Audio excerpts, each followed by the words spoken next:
Thanks for holding the drink.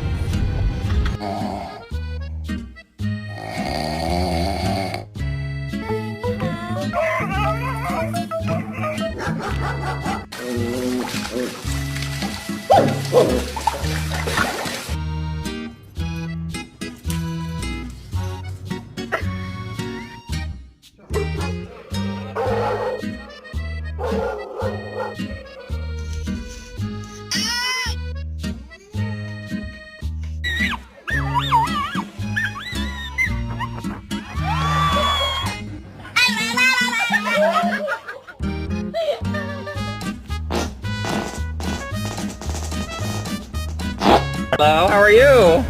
Hello, you sweet angel thing. Oh, you're so sweet.